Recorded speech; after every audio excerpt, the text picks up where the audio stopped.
Well, hello guys. Welcome to the Q&A session on this. We'll just be moving now to have a discussion on some of the questions which come in. One of the key questions was, how can I learn more about Scratch so that I can do the game? Now, if you're kind of coming at Scratch from a kind of beginner or maybe you've done one project, you might want to do our Learn section. And in here, we've got a full game. It's the Hedgehog Survival game. So it's a kind of quest-based game. And it teaches you how to do all aspects of it. And that's a great place to start. So that's the first place I'd point you to, the Learn. Now, if you're feeling a little bit more confident, but you want to develop your skills, the next place I'd point you to is the How-To section. And the How-To section is a detailed breakdown of what we've just done in the video, but it has loads of hyperlinks to videos and resources which explain in depth each stage of it. So that's another great place to have a look. It's particularly a good place when you're looking at the many rooms, because we've got some really good example games and videos for you on that.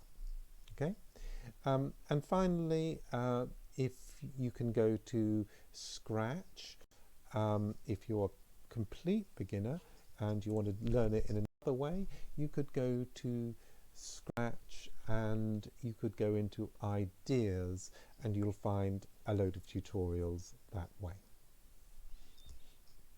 Okay, and you can see the tutorials there.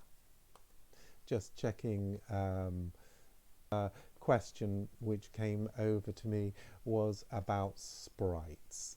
So the sprites here are, let me show you, are little things that in Scratch which you can animate.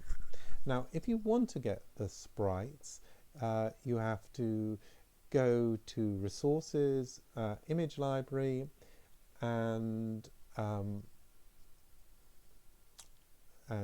click on Image Library, and then download them. There's a little glitch with this, but we'll have that resolved very shortly. It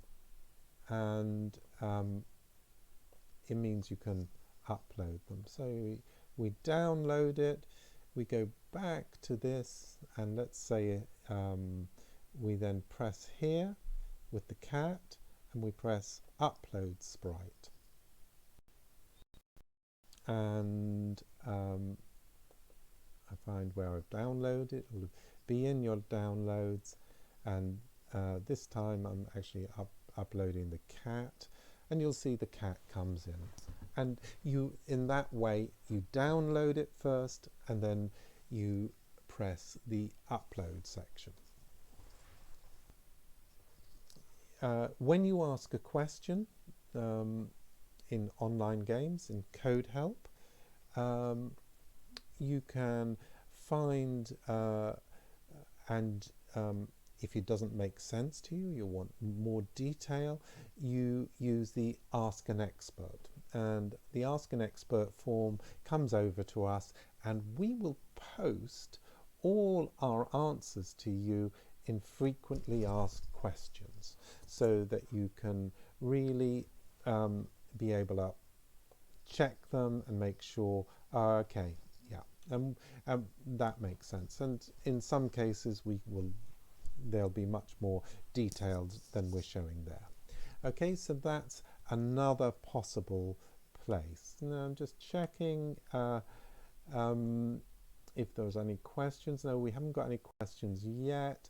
I think that might have been a problem with the live stream being private unless you refreshed it, but let's just continue. And then finally, I've just had an email question come in, when is the deadline. So we've put that in frequently asked questions. The deadline for the competition is the 10th of July. 10th of July. You can join at any time up to this date. Just checking my other emails. Yep. Let's just go to that question. The other question was about teams. And there was a question coming in about how many people can be in a team. Well, as long as you're all 11 or below, that's fine. You can all be in a team. I mean, team sizes work best in 2s or 3s. I wouldn't go to too big a team, but you know, and of course the prize has to be shared. So we would leave that to your discretion. Okay, so I think just checking again for any questions. No, we haven't got any questions coming in.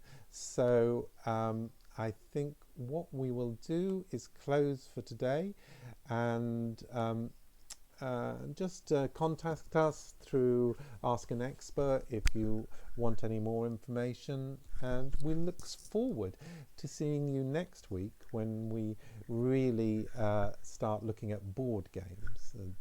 Okay, thanks very much, and keep coding.